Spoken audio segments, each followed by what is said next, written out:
Super Supportive by Sleyca. Chapter 211. The strange thing is...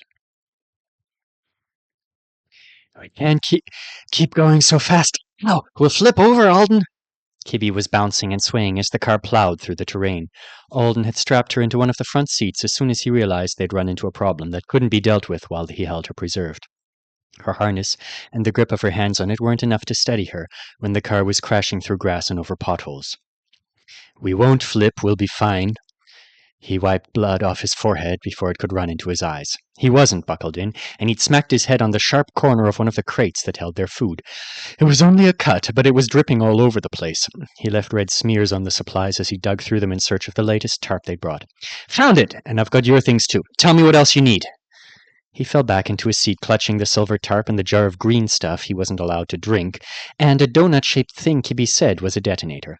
She was fighting to get her hands in her pockets. When she did, she pulled out tape and a couple of metal containers shaped like test tubes. She'd taken them from carbines in the main work labs yesterday. I need...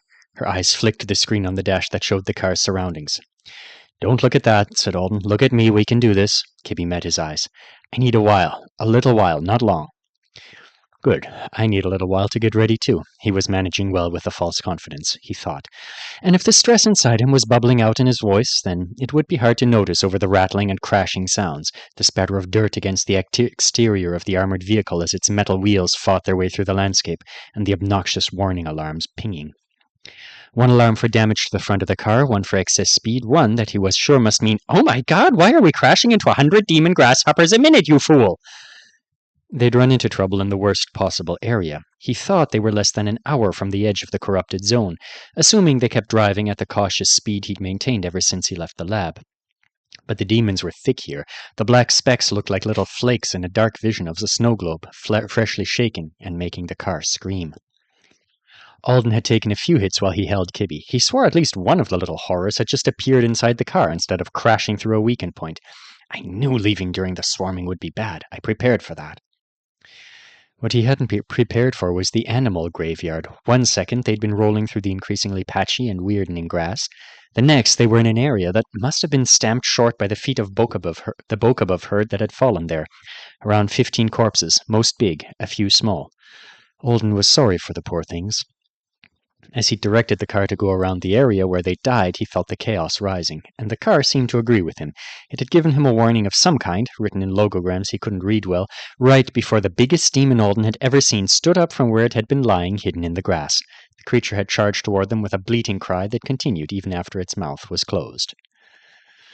Alden barely had time to register that it was a Bokabov, or it had once been, before it rammed the front of the car with a forehead grown misshapen, bony knobs massed there, bursting through skin that oozed with blood that shouldn't have had the same bioluminescent quality as the undemonified animal's saliva, but somehow did. Alden could see a gleam of it in the dent on the hood where it had struck them. In the rear camera, he could see the demon itself, chasing them, relentlessly. It seemed farther behind than the last time he checked, but that was only because they were driving ahead at destructive speed. As soon as the car hit a ditch too deep, it would be on them. Alden wondered if the part of the demon that should have felt exhaustion had broken. Maybe the part of it that understood they were now far away from the herd it was trying to defend had shut down too. If it chased them because it was crazed, hurt, and changed, that was sad. But there was no avoiding the truth that when it caught up to them, it was, in the best-case scenario, going to kill itself in the process of destroying their car. Alden was sure that sitting tight and hoping the vehicle beat the demon before the demon beat him was the wrong call. Should I have stayed at the lab after all? The thoughts intruded on him as he tried to make his plan for getting on top of the moving car. He pushed it aside. Slow down a lot, but don't stop. Accept that you're going to get peppered with the little ones. It will hurt. Don't let it distract you. We're almost to the edge of the corruption. You have to get to the car and Kibby out of here. Just one big, terrifying demon in the way before things got significantly safer for them. That was all. I finished! Kibby was holding out a contraption that had way too many parts. A tiny question about how this shoebox-sized mess of wires and tubes had appeared so quickly from so few components flitted across Alden's thoughts, and then dissolved in the sea of more pressing concerns. Okay, he said, taking it from her. Okay, you're in charge of keeping the car going. Stay in here. Don't come outside no matter what. What if you need help?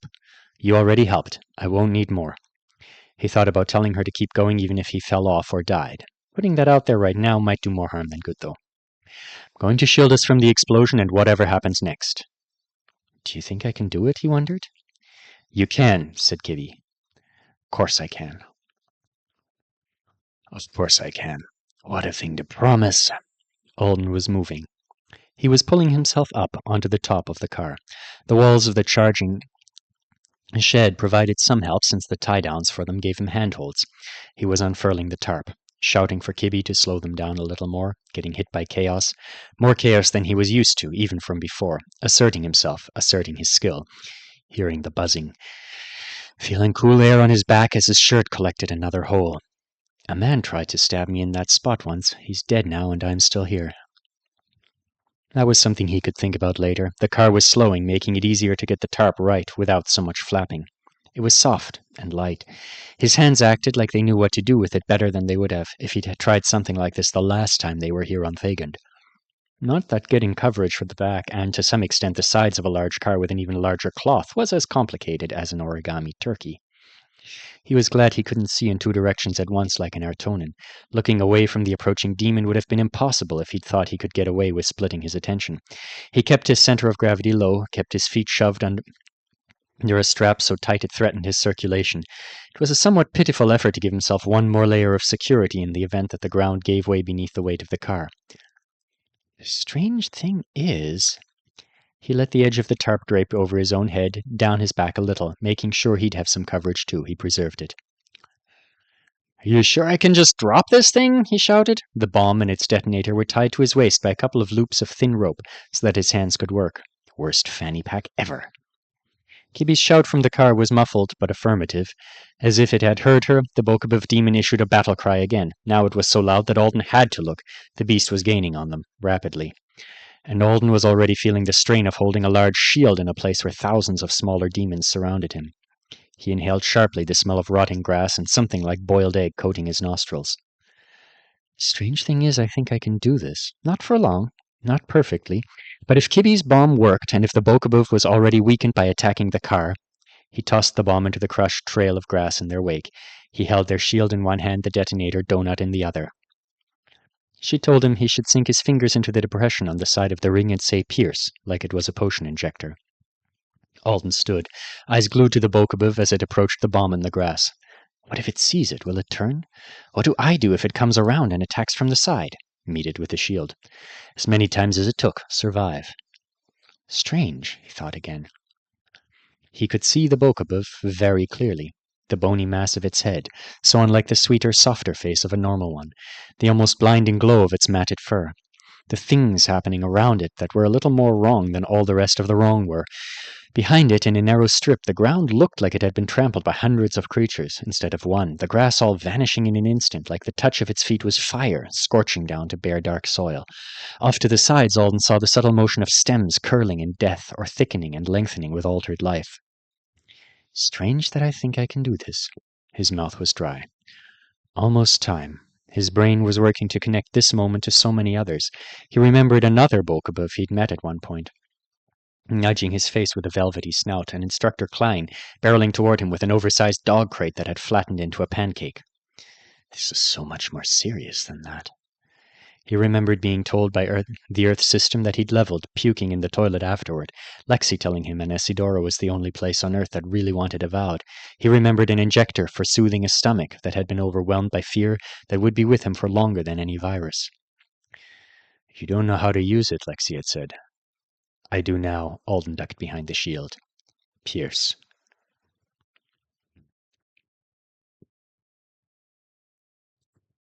The heat felt like it was trying to scour the skin from his back. The ringing in his ears seemed like it was pulling him right back to his own past, and the chaos wanted to wipe away his existence.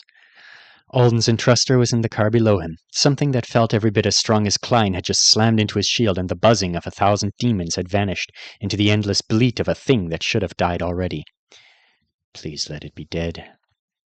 He was no longer sure he could do this. His skill barely held. But it held. On the other side of the hardest moment, there were better ones. Like driving out of the corrupted zone in a car that absolutely wouldn't hold up for the whole trip after it had after all it had been through. This time Alden could feel the chaos diminishing rapidly. He knew with his own senses when they'd made it out instead of having to rely on Kibby. His body was in one piece, not a single broken bone or torn muscle, though his Hawaiian shirt was Swiss cheesed beyond hope of repair. They traveled.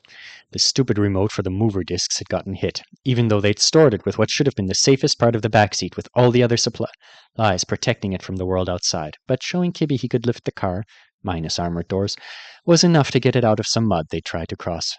Well enough to get it out of some mud they'd tried to cross felt great. And when they took a quick break in that place, the sprinklers they planted gushed so much water so quickly that both of them got the luxury of as much as they wanted for baths. Sleeping and leaving Kibby on watch was always hard. Alden worried about something happening. Shifting to foot travel was intimidating, but camping on Thagand in the daylight wasn't bad. He could haul a lot more food than the average backpacker. And eventually they found people. Suspicious, hermity people who lived on the outskirts of a ruined city. They weren't welcoming, but Alden was happy to meet them, because meeting them meant getting word to the rest of the world.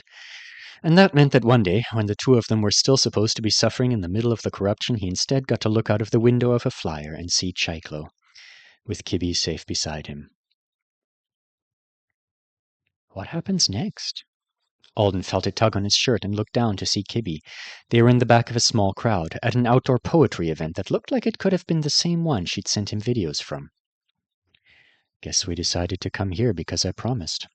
They had been in Chiklo for some amount of time. It was all right that he wasn't sure how long. He was calm. What happens next? Kibby asked again. He knew she wasn't talking about the next poet. It was a bigger question. What do we do now that it's over? What are we going to back to if our old normal doesn't exist anymore? Weren't those questions he'd had to deal with last time?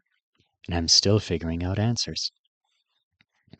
But if he had to give some now, the things he knew, we leave, he said. He remembered the lights of the emergency vehicles on the night his world had ended for the first time. He remembered a system going out. He remembered carrying Zeredi Und on his back, staring down at a flooding apex. We'll never forget, but we do need to leave. And you have to know that just because these terrible things have happened to you, more than your fair share of them, it's not always going to be that way. You're going to go to your new school on Artona 1, and you'll weave friendships there and learn so much magic, and I'll keep growing, he decided eventually, outgrowing old dreams and bad ones, growing into everything new. It was what he hoped was happening for him with all the changes that had come after Thagand. I was making an active effort to leave this place behind, he thought, with Stuart's help, and Yenupezith's disorientation. Realization. Wait, I'm dreaming this, aren't I? As soon as he asked himself the question, he knew that he was. Is it going well? He wasn't certain if he was the one wondering that all by himself, or if this was one of the check-ins Healer Yenu had mentioned she might do. I think it is, he said, staring around him. The world had been so immersive and clear, but now he felt separate from it. I'm happy with how this one went. What happens next? I just answered that, didn't I? As it turned out, what happened next from his perspective was waking up.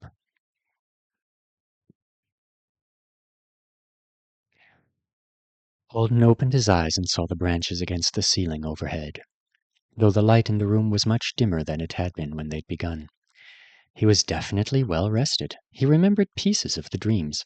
At least 3 of the ones they'd discussed had been completed. They were full of gaps, as dreams remembered upon waking tended to be, but what he did recall was vivid. 3 was good. If it had gone badly, he might not remember any of it.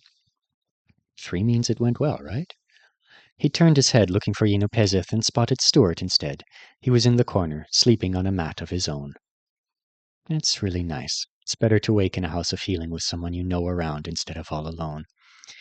He checked the time on his interface. It was morning on Artona 1, not super early. Outside, the sun would already be up. He missed his chance to stealth feed the Bokabuv, unless he went and came back. Anyone spending the last day of their weekend at the rapport school would be up and about, and it was Tuesday afternoon for Alden. He was too comfortable right now to worry about it.